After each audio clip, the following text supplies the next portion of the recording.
Saudara, di video ini saya akan sharing sedikit ilmu yang mungkin saya sedikit pahami juga berdasarkan pengalaman saya tentang pengalokasian dana. Jadi mungkin di kuliah investasi sebelumnya juga gue membahas tentang menabung ya, dari sudut pandang gue dan bagaimana caranya kita bisa mulai menabung dari nominal yang kecil saja. Nah sekarang, dari nominal tersebut yang kalian kumpulkan, mau diapain nih? Itu kan yang jadi pertanyaan kalian. Nah di sini sebenarnya ada beberapa cara ya yang kalian bisa lakukan. Sebagian ada yang bisa kalian tabung di bank kalian, sebagian lagi bisa kalian investasikan.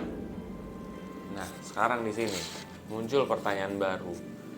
Kalau misalkan duit kita sedikit, itu bagaimana, Jess? Harus dialokasikan kemana? Sekarang gini, kalian harus ingat, duit tersebut apakah duit yang benar-benar kalian tidak perlukan sama sekali atau tidak? Ya, misalkan gini, kalau duit itu benar-benar yang kayak duit ya anggap aja kayak ya udahlah kalau hilang ya udah gitu ya. Nah, kalau kayak begitu, lebih baik kalian taruh di investasi ya. Kenapa? Karena dengan kalian menaruh di investasi, walaupun ya itu potensinya dia dapat keuntungan, dengan mindset seperti itu, kita akan lebih tenang dalam berinvestasi. Dalam arti kita nggak yang pengen, wah saya pengen dapat untung buru-buru dan cepat-cepat, nggak.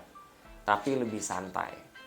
Tetapi kalau misalkan kalian yang masih punya ya istilahnya apa ya, mindset bahwa bukan mindset sih, kalian yang punya budget yang kecil, maka lebih baik kalian tabung dulu sampai cukup ya untuk investasi, baru kalian investasikan seperti itu. Jadi kalau bisa sih ada proporsi di dua itu. Jadi dari duit yang kalian kumpulin kemarin tuh yang 10% dari penghasilan kalian per hari lah ya, entah itu ketika kuliah atau mungkin ketika kerja atau ketika kalian udah punya usaha. Nah ya udah itu total dalam sebulan tersebut kalau bisa dipecah dua ya.